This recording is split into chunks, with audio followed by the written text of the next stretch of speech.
Hi everyone, LiberAnarchy here. Excuse my camera work. There we go.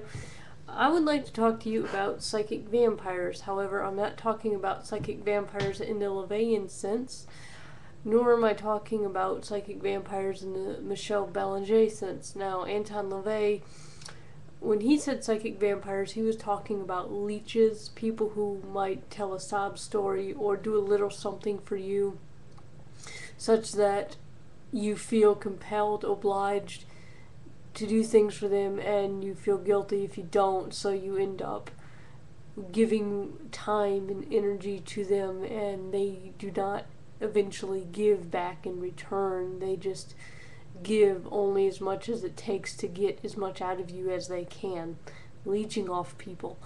Now, when I talk about Michel Belanger, she is a psychic vampire, but she, like many other psychic vampires, believe that they, for whatever reason, there's all kinds of theories out there, they cannot maintain normal, healthy energy levels on their own, so they must feed on other people's energy in order to stay healthy. And in this belief, whether or not you actually believe it, they will attempt to adapt to that condition in positive ways, and they will do things like try to feed off ambient energy or meditate or find donors such that they can have a voluntary energy exchange instead of preying off people.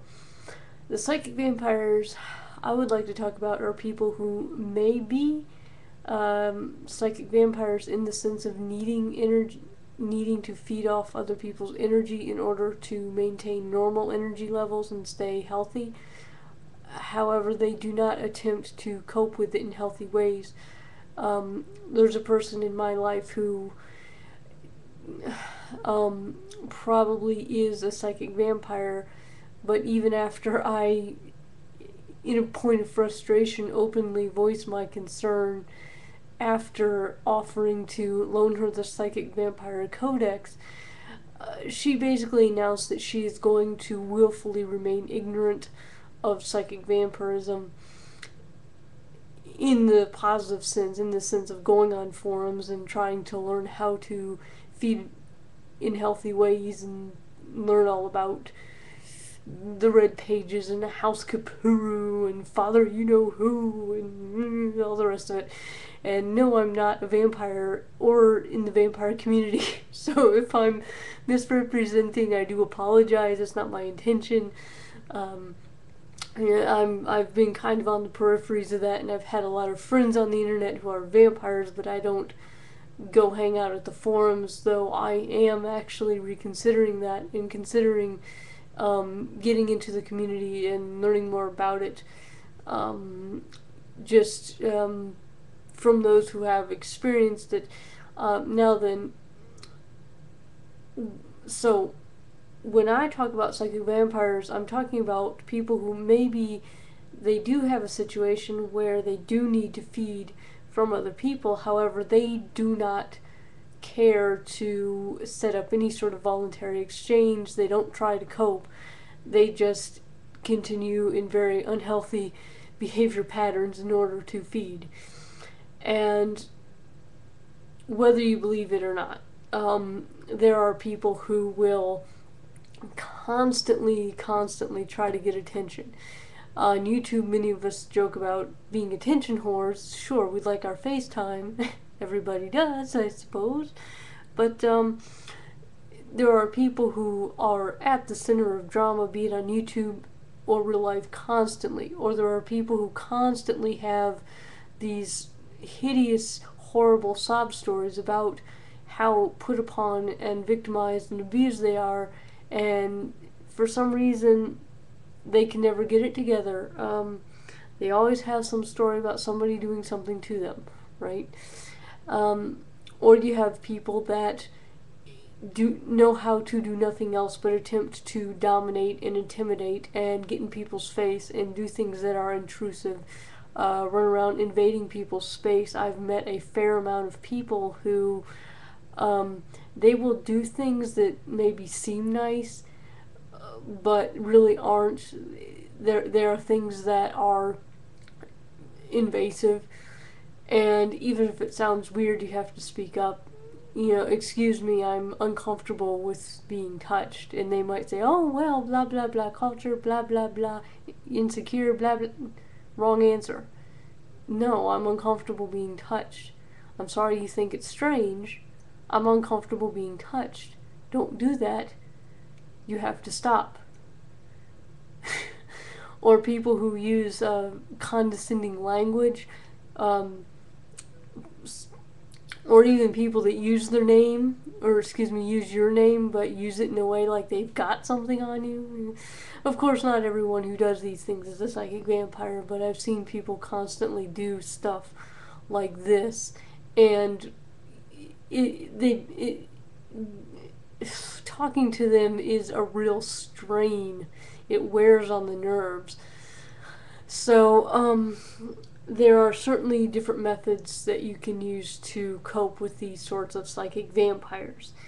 And even if they are actually inserting tendrils of energy into your own energy field, think of it like this. How would you deal with a person, just any kind of person that does what they're doing? You can avoid them. If somebody's being a drama whore, you can simply say, I'm very sorry that happened, that she shouldn't have done that, and then just go and change the topic. You can, like, if it's a boss or something, you quietly search for another job. Sometimes you're in situations where you can't really just say, no, go away, without having, without risking losing your job or something. So maybe you will have to quietly look for another job so that you can quit. Or if somebody's just constantly critical, or perhaps constantly complimentary, so people like being around them, or change the topic. Or what I've done is, I can't make noise right now, but clap your hands. Hey, that's a great idea.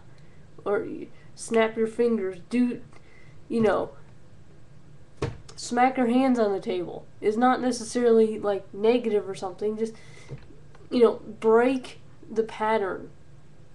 Whatever's going on, break it. Break their concentration. And I would, if you're dealing with a person who isn't amiable to being talked to, I would say the best option is to avoid such people. And I really, really, really wish that I could wave a magic wand and make these people either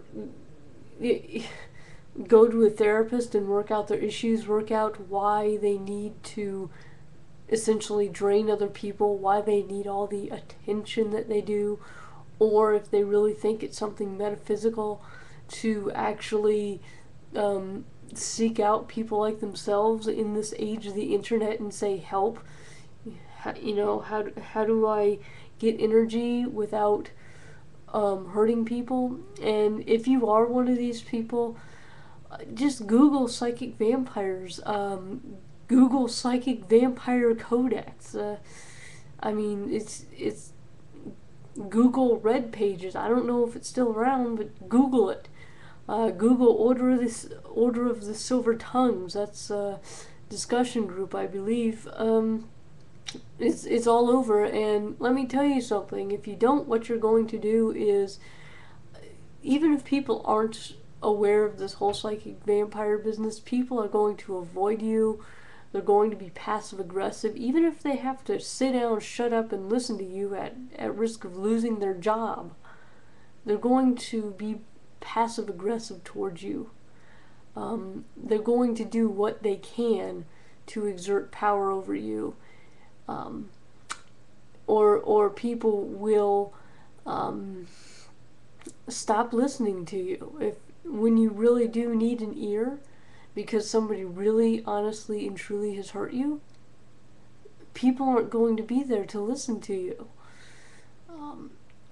It's ultimately you're only hurting yourself. Or if you want people to care, if you're dropping a bunch of compliments or telling sob stories or whatever in order to get people to flock around you and care, they're going to get worn out and they're going to stop caring.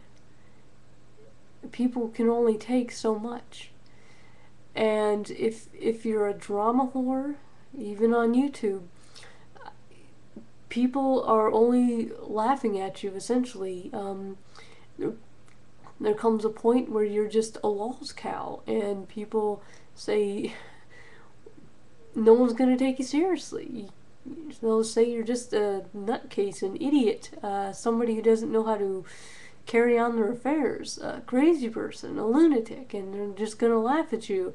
And when something really does go wrong in your life, people are going to laugh at you. They're going to say, well, it's just more drama from the drama whore, from the attention whore. Woo. So I would, if you are in a situation like this where you do essentially invade other people's space, it doesn't mean that you're romantic, alluring, important, special. It means that you're a jerk and you probably want to try to sort it out. And if you're some kind of person, and there, occasionally I've run into these people who's very, ooh, I'm very dark and alluring and mysterious, and ooh, and I'm a vampire, and do, and you're at least claiming to feed from people involuntarily. Not only are you going to get laughed at, but people really aren't going to like you. It's not like people are going to think that you're a extra spiritual being or something. People are just going to think that you're a jerk, and your image is going to wear out. So, at least try to, if you can't, at least try to work out your issues, or try to arrange something where you can feed on a voluntary basis, or in a way where you are taking things that people are leaving, i.e. ambient energy, as the vampires often call it. And yeah, so that's my little spiel.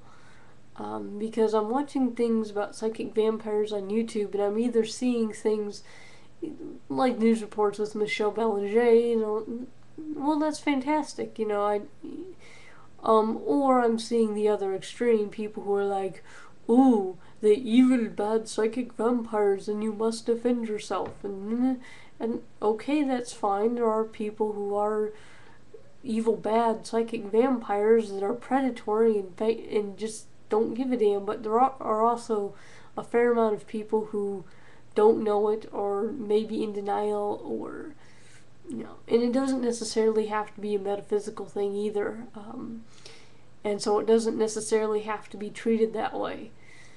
Okay, well, thanks for listening, and I hope somebody got something out of this. Well, I don't know what else to say. So, yeah, I'll end it there then, or I can just keep talking. Yeah, no.